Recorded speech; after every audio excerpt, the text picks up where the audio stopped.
Welcome to the new Chemist podcast. We're glad you're listening.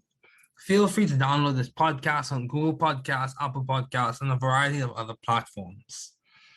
On the new Chemist, we discuss chemistry, which simply put is the science of change, as well as the other careers, community, research, and COVID-19.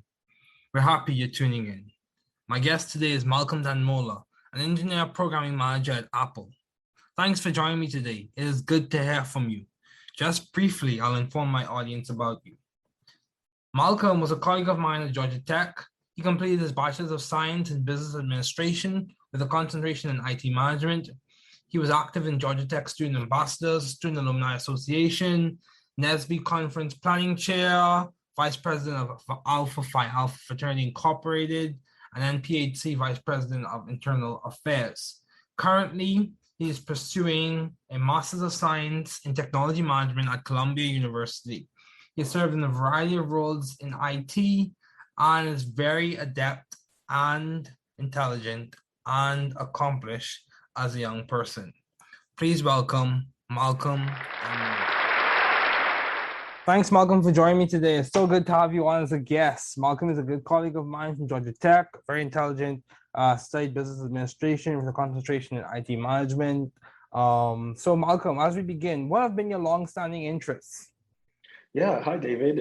So I just want to start off by, again, thanking you so much for giving me the opportunity and the platform to be on the show. I am truly honored. Like my long-standing interest in the field of business computer science really stems back to the early 2000s. At that moment, as a child, I loved everything about Steve Jobs. I know I work for Apple, but I was one of those fanboys back then that literally loved everything that he was doing at the time, the creation of the iPod, the creation of iTunes, and then really just changing the game when it comes to how people are listening to music. I think, the biggest impact that he had on my life was pretty much the intersection of music and technology, because they kind of go hand in hand, that was at a time when Napster was, doing their thing, and, everybody was kind of, into a lot of illegal kind of ways of listening to music, but he found a way to kind of bring it to the table in an easy way as well. And that really spoke to me a lot. And I talk about music, David, because I actually played trumpet for 12 years, and I was also drum major in my high school band. And so music has always been a part of my life. So my main longstanding interest, has always been music and technology. And I thank Georgia Tech for kind of giving me that space, because the good part about the Scheller College of Business was that it sits, of course, in Tech Square. So it's kind of the, the best of both worlds. You are at the intersection of not only business, but also technology at one of the world's most, remarkable engineering schools. It's the truth. Like, once you realize that, you can't have technology without business, and, the other way around as well, I think that's really where you start, kind of impacting organizations and adding value in everything you do. So, I think, and right now, it kind of led me, my passions from, my childhood led me to my current role, which is an engineering program manager at Apple, specifically with Apple Fitness Plus, because again, you cannot work out without music. If you work out without music, let me know. Yeah, I work out with music all the time.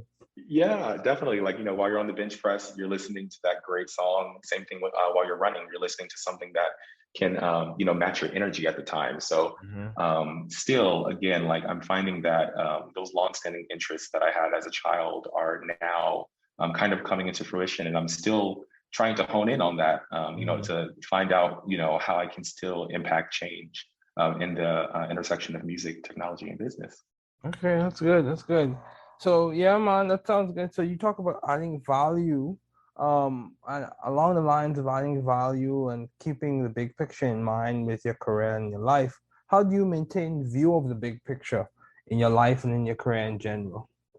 Yeah, definitely. So I think the biggest thing that people kind of, I guess, make a mistake on in life, kind of, is that they're chasing something that they're really not passionate about, right? All right. I kind of made that mistake. That's why I made that mistake early on where I was like, okay, I definitely know that I want to, be in the field of technology, but I just don't know, what I want to do with that kind of. Mm-hmm. So I started off as a computer engineering major at Tech, All right, that's fair. and I thought that okay, this is step one to actually achieving the bigger picture, right? Mm-hmm. But then I realized that I did not like, learning about transistors. I mean, they're cool. Don't get me wrong. Not knocking anyone that's compy, but like I think it's a very, very, very important, thing to do. But is that I did not want to hone in on just the hardware or just the software side with CS. I wanted to really see how we could use the technical pieces from CS and Comp E and apply those to the bigger picture, which is a business, right? Or my entrepreneurial spirit that I hope to tap into one day.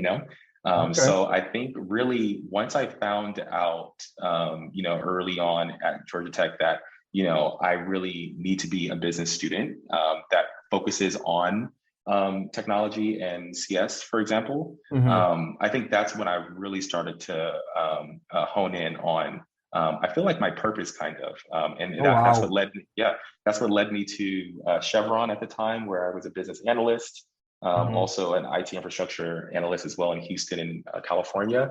Oh, wow. And at that moment, I really kind of, found that like, I can speak to the engineers about, their low-level code and things of that nature, and kind of get into the nitty-gritty of why they're creating something. But then now I can speak that language and also bring that to executives and other stakeholders around the company to let them know, like, hey, this project can kind of help you in these areas, and the technology speaks for itself because of this. And really, being that liaison between the engineers and also, other, stakeholders as well, is where I kind of feel like I can add the most value to that bigger picture right now as well. So yeah, that's kind of how I had to, think about it back in the day, was just, stop chasing, something that you're like really, really not passionate about, and it takes time, to find out your passion. And that also changes throughout the course of, my career. So I'm pretty sure that, that'll change again, because that's just life. Yeah, yeah. So you bring up a lot of key points, adding value, which is codependent or is related, in some ways it's codependent to your skill set, your passions, your interests. That's one thing to Mhm. keep in mind. And then you also bring up another standpoint of your passion might change depending on the stage of life you're in. But I think your vision for your life may, for the most part, typically remains the same. Yeah, Yeah, your for passion or sure. your interests at that particular on this particular subset or career or area may change, but your vision for your life, whether you want to make an impact using this type of platform or make an impact using this type of information, I think that may remain the same. But yeah, dude, that's an interesting point. So you talk about Yeah. adding value. How have you been adaptive and creative in the field of business? So you're working in IT, you're working in business, you're working in a burgeoning, I would say in certain ways, it's exploding with creativity. Um, how are you adding to the creative flair or the adapting new technologies for the field that you're working in? Yeah, definitely. That's the thing. I think I love this question so much only because technology forces the human race to kind of like adapt. You know, going back to our days of how we were watching, take-home DVDs like Blockbuster, right? That was displaced by Netflix, and then in streaming. So really, people have to be adaptive, right? And I think going back to my early career at Chevron, at that moment, I was able to, see how technology can impact the oil and gas industry, right? Because when people think about the oil and gas industry, we think about, just, those oil rigs and, things that are in Texas and those places like that, and what we see at the gas pump, right? And those prices. But what's Yeah. behind all of that is still technology, right? And I Mm-hmm. think that once people kind of hone in on that and see like, oh my goodness, technology is is everywhere. That's where you start realizing that like, you can understand and apply those processes elsewhere. So once I realized how technology impacted, the oil and gas industry, I wanted to come over to big tech because now you kind of see how you can change processes and apply them to efficiently create things over there. And now you can kind of, do the same thing over at a tech company and really I guess hone in on the bigger picture as well, going back to that. So what do I mean by that? I'm talking about iPhone, as well as our stores where I started off at Apple. And even with fitness, I'm still using some of the project management and program management skill set that I acquired in another industry, right? And I was able to adapt, to my new location by using the same things that I learned elsewhere, right? And yeah, and I think that is the biggest thing where people, like I think millennials as well, with us going from job to job and not staying stagnant. We're now given the opportunity to apply all of the stuff that we learned elsewhere to our current place where we're at, right? And I think inside of the fitness realm now, this is probably the first time that I actually, I think my job and career allowed me to feel uncomfortable because this is a new place for me, right? I was an avid user of fitness applications, but now, I'm learning about new things that I had never heard of before, in the fitness world. But at the end of the day, the processes are the same, right? And with Agile, Scrum, things like that, with program management, as you probably heard of. But I'm able to now apply that to the fitness processes that we're doing over here at Apple Fitness Plus.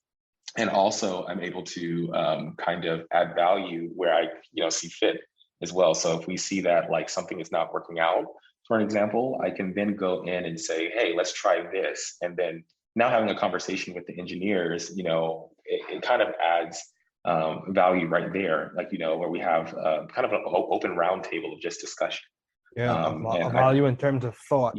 Adding value from the perspective of thought. Yeah, so that's almost like, in some ways, I think that's like tertiary industry to a certain extent, which you are adding value, you're extracting the equity, you're extracting value from thought. Yes. So that's a big component in terms of industrial development, industrial change. But yeah, so my question to you is, you served on Georgia Tech Student Ambassadors, on the Student Alumni Association, NSBE Conference Planning Chair, Vice President of Alpha Phi Alpha Fraternity. You've done a lot of things and you've accomplished a good bit for a young person. So my question to you is, how have you sought or found the right environment for you to thrive intellectually or academically? Yeah. So how did you find those environments? Because you now headed to Columbia for a master's, Columbia University, Ivy League, in New York for Master of Science in Technology Management. Yes. How have you found these environments? Yeah, definitely. So as you know, David, Georgia Tech, we have so many clubs. Yeah, we do. Yeah, so many clubs, so many organizations. And you kind of, as soon as you get on campus, it's easy to get overwhelmed, right? But I think the biggest thing for me personally was, as soon as I got to Georgia Tech, I saw a lot of Black greatness immediately as soon as I got to Georgia Tech. I completely agree, dude. Yes. Exactly. It's still replaying in my mind, to be honest with you. Exactly. We were really, it took me blessed. a second. It took me, yeah. Very, very, we were blessed. And I think it took me to kind of leave Georgia Tech to realize and talk to other students around the nation, especially at NSBE, that Georgia Tech is different, and we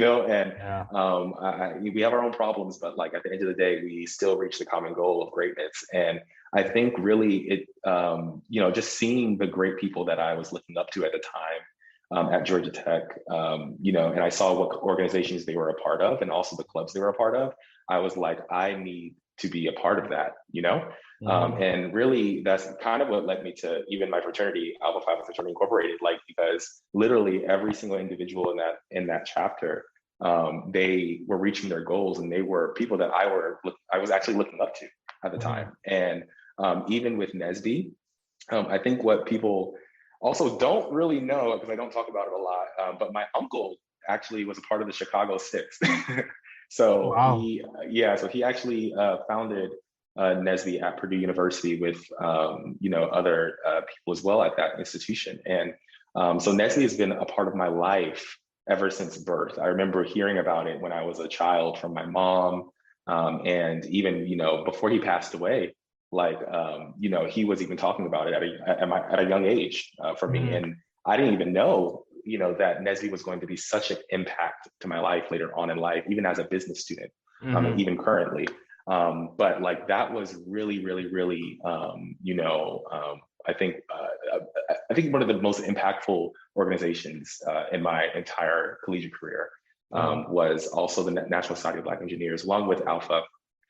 So I think trying to find my niche and also like the right organizations. I think all of those orgs taught me something that I could really apply to my current life and also my career. And even the networking aspect of it, you just never know who you're going to meet 10 years from down the road, or even just a few days after graduation. Like, I was meeting people that, were like, oh yeah, I was an ambassador. They were like, I was an ambassador back in, 2010, like, let's get lunch, like, it's like, Mhm. Yeah, what? let's get lunch, man. Let's get lunch. Yeah, let's get Yeah. lunch. And I'm like, cool. And then now I'm seeing like what that organization did for people, and did for that person at the Mhm. time, and how it's kind of, positively impacted their life too. And so I really think that at the time in college, I really wanted to make sure that I was, placing myself in areas that was going to be beneficial to my overall career and my overall success that I'll have when I look back at the age of 90, hopefully, God willing. Yeah. So yeah, definitely. That's good. So, Michael, another question for you. What has been your most, or what have been some of your most effective and impactful ideas to date? What would you say have been in your role that you play now, or even in your role in those extracurricular activities? What have been your most impactful ideas to date, and what has contributed to you being able to make or implement that impact? Yeah, definitely. So I think really the most impactful ideas would probably have to be like what I'm currently working on at Apple. So of course, Fitness Plus, we launched in December 2020. It was a longstanding effort from people before I even joined the organization. I actually wanted to join specifically Apple Music, but my manager was like, we have a great gig here where you'll do both fitness and music. That's kind of how I got into this area.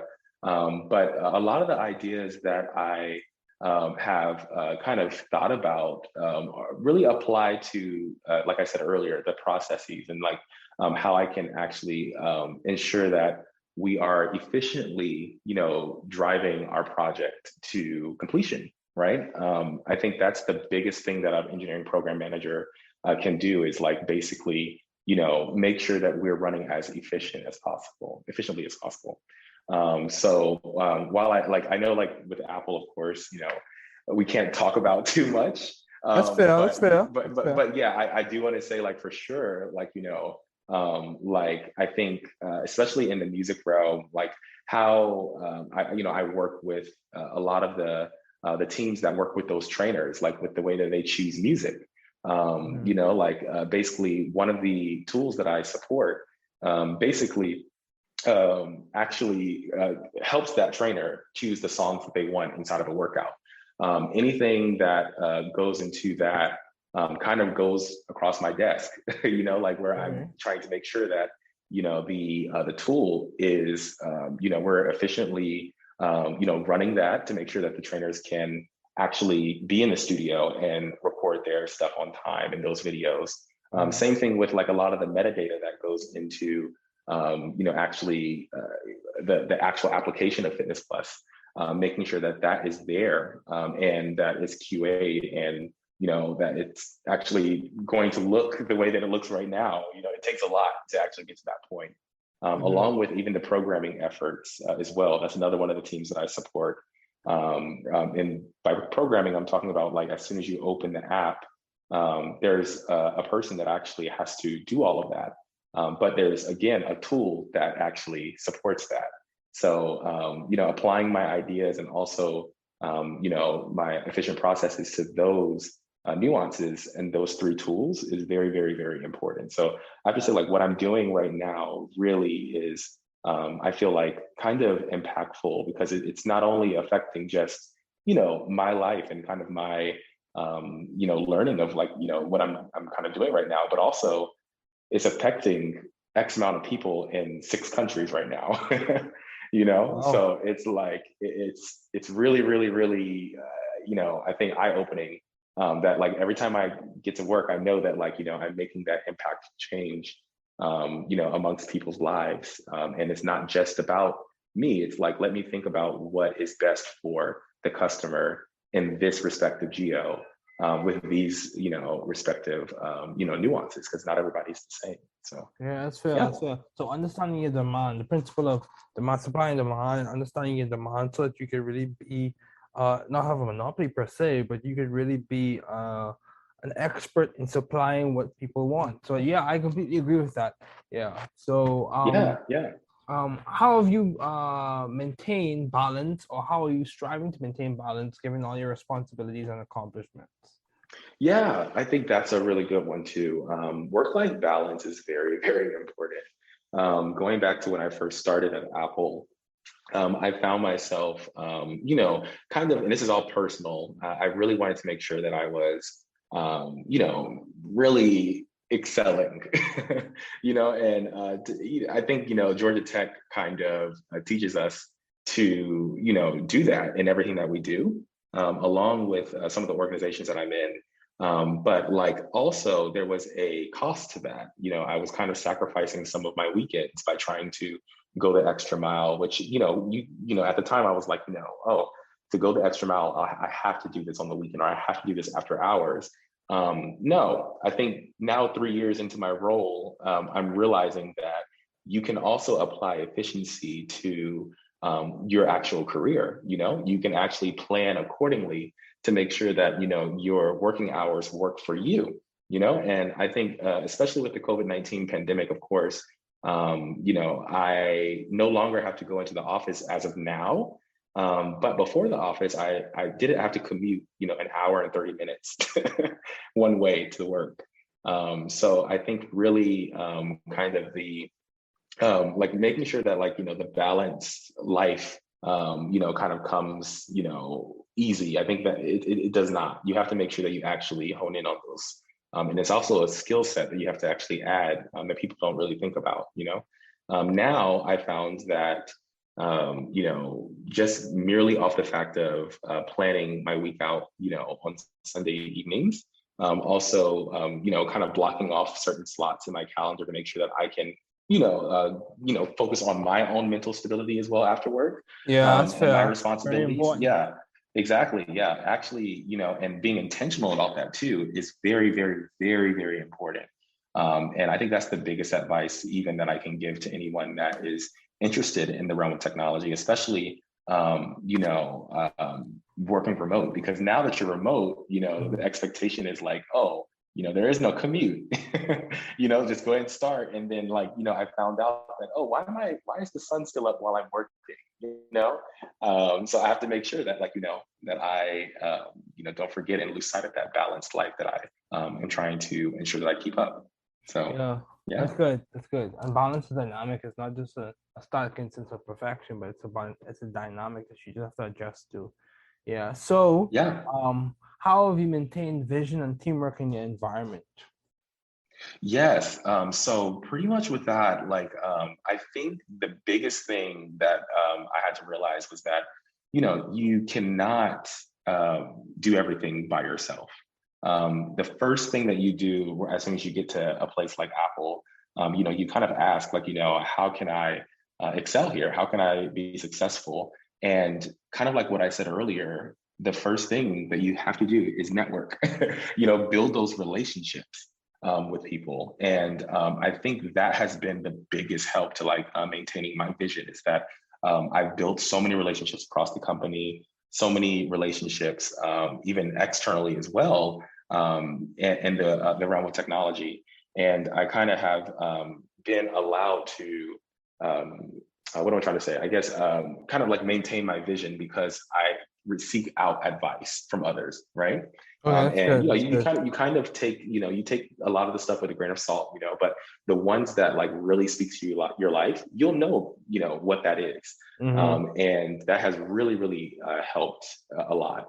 Even with teamwork right now, right now as an engineering program manager, everything I do is cross-functional. There's nothing that I do that I can literally say, like, I did this by myself.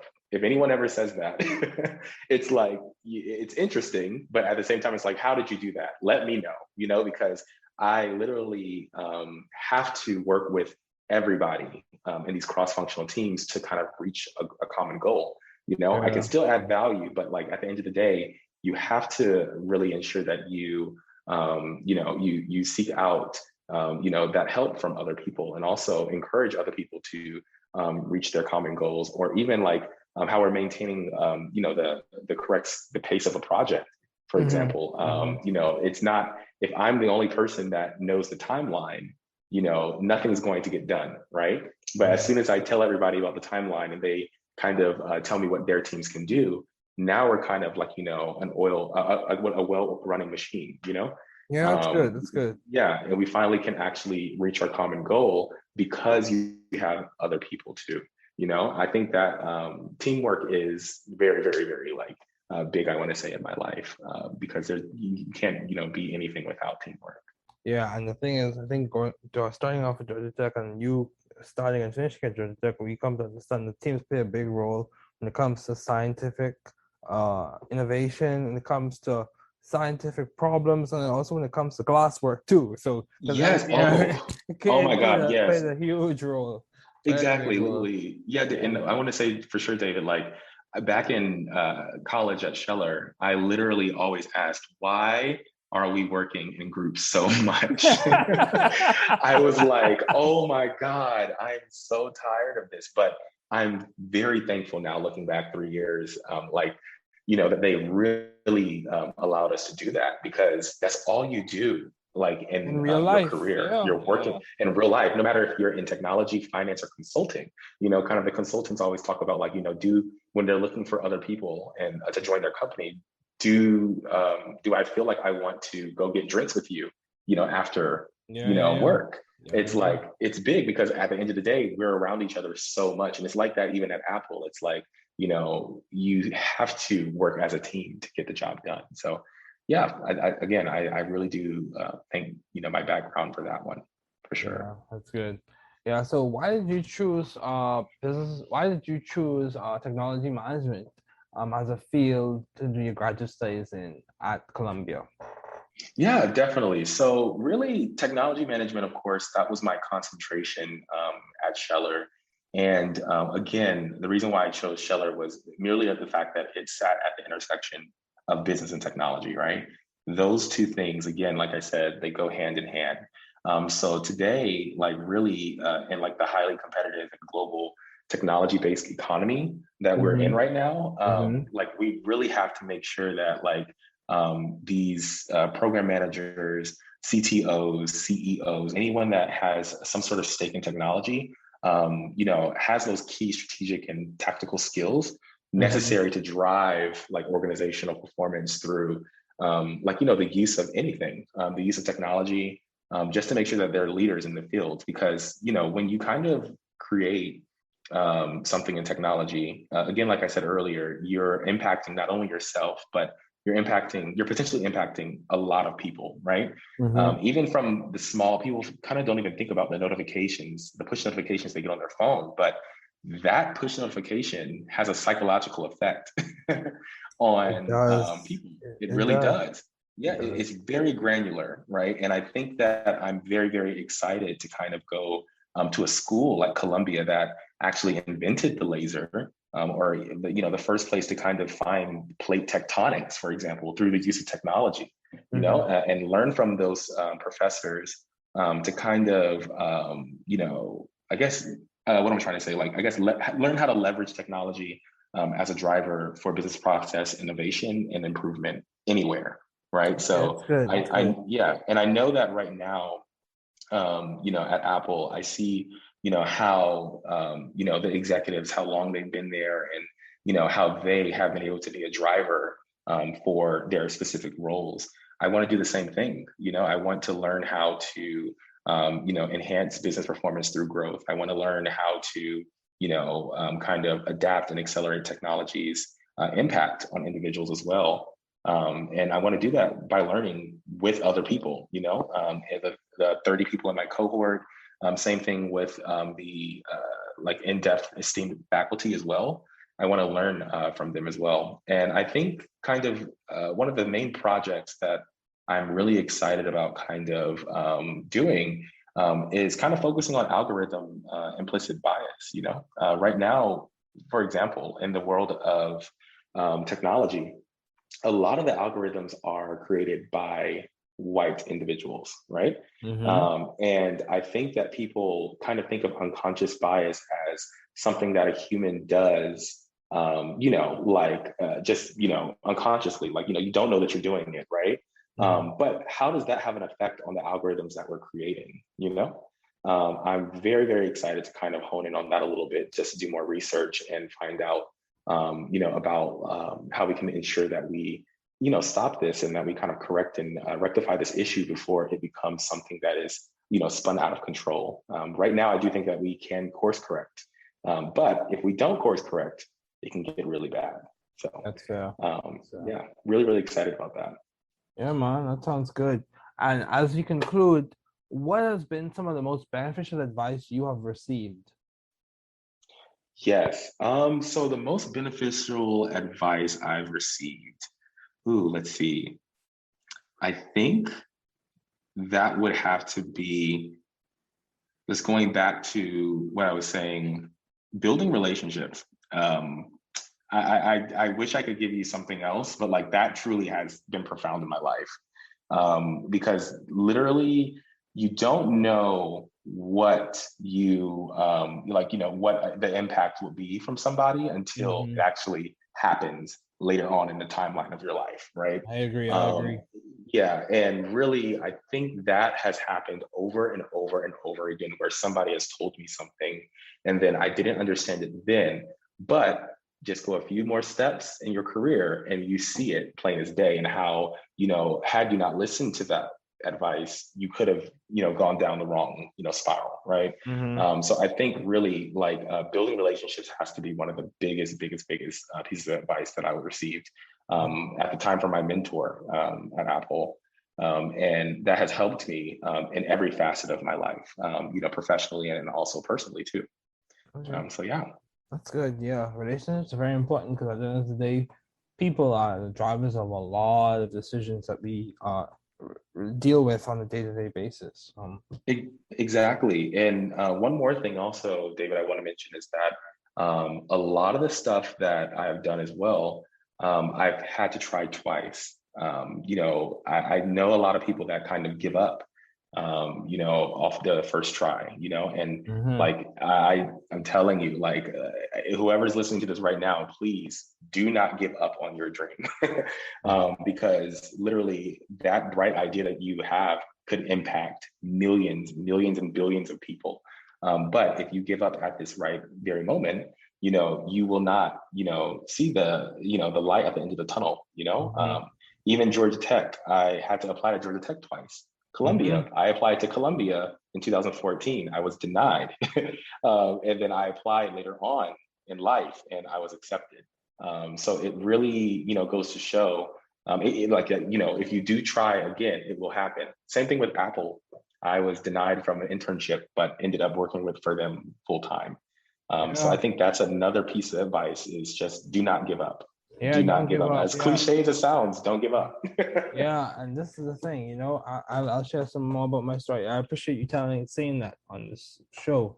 Even for Georgia Tech, for me, I was waitlisted, and Yeah, then yeah, then I got in, and then I when I transitioned to another university, I left on the dean's list, so I was in good yes, standing. So, I still like to say not to flex, but to say you have to persevere, And I Yes. know it may be hard for a lot of people. I know it's hard for a lot of people now, given COVID, Right. given the Exactly. losses, given the climate, the political, geopolitical, social climate. But you Yes. have to, whether it's a belief system, whether it's a value system, whether it's the people around you, you have to find something to hold on to, and you have to persevere. Because at the end of the Yes. day, Agreed. I think I don't think I think in the long arc of history and the long arc of what that relates to the narrative of our lives, I honestly do believe that there's a positive that can come about. So Yes. yeah, Agreed. and of course Totally agreed. Well said. that may be based in my faith system, which I think is an anchor and a root system for me in many ways. Same. Yeah, but Yeah. Malcolm, it's so good to have you as a guest. I think this was a really good conversation, and I'm glad you were able to take the time out of your schedule to join me today. Yes. Thank you so much, David. Thanks for listening. We're glad you were able to tune into this podcast.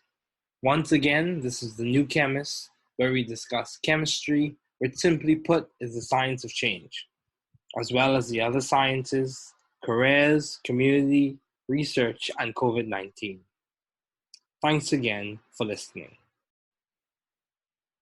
Note, the views on this podcast represent those of my guests and I.